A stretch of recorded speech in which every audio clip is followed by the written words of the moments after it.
अगर आपके शहर में 10 लोग रहते हों और सरकारी कागजों में लिखा हो कभी 8 लोग हैं, कभी 12 लोग, तो आप क्या कहेंगे? गलती है या गड़बड़ी? आज हम बात कर रहे हैं उत्तर प्रदेश की वोटर लिस्ट की, जहां यही हो रहा है।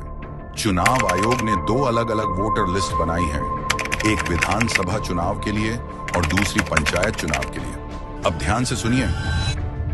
विधानसभा की वोटर लिस्ट कहती है पूरे उत्तर प्रदेश में कुल वोटर हैं 12 करोड़ 56 लाख, लेकिन पंचायत की वोटर लिस्ट कहती है सिर्फ गांवों में ही वोटर हैं 12 करोड़ 70 लाख। मतलब सवाल यह है, जब सिर्फ गांव के वोटर ही पूरे राज्य के वोटरों से ज्यादा हैं, तो शहर के वोटर कहां गए? अब और गंभीर बात सुनिए। विधानसभा की लिस्ट में 2 करोड़ 88 लाख लोगों के नाम काट दिए गए, लेकिन पंचायत की लिस्ट में 40 लाख नए नाम जोड़ दिए गए। और हैरानी की बात यह है, दोनों काम एक ही समय पर और एक ही सरकारी कर्मचारी यानी BLO ने किए।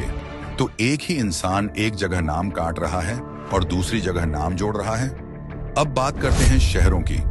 2023 में नगर निकाय चुनाव में लगभग 4 करोड़ 32 लाख शहरी वोटर थे, लेकिन पंचायत वाली लिस्ट में शहर के वोटर गिने ही नहीं गए। अगर गांव के वोटर और शहर के वोटर जोड़ दें तो कुल वोटर बनते हैं 17 करोड़ से ज्यादा, लेकिन विधानसभा लिस्ट कहती है पूरे उत्तर प्रदेश में कुल वोटर हैं 12 करोड़ 56 लाख। तो सवाल सीधा है, 3 से 4 करोड़ वोटर आखिर गए कहां? ये सिर्फ नंबरों की बात नहीं है, ये सवाल है आपके वोट का, आपकी पहचान का और आपके लोकतंत्र का। अगर वोटर लिस्ट ही साफ नहीं है तो चुनाव कैसे निष्पक्ष होंगे? चुनाव आयोग से सिर्फ एक ही सवाल है, दोनों लिस्ट में से कौन सी सही है? अगर एक सही है तो दूसरी गलत क्यों?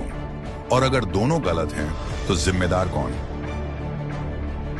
लोकतंत्र में सबसे बड़ी ताकत वोट होता है, और अगर वोटर ही गायब हो जाए तो ये मामूली गलती नहीं, ये बहुत बड़ा सवाल है।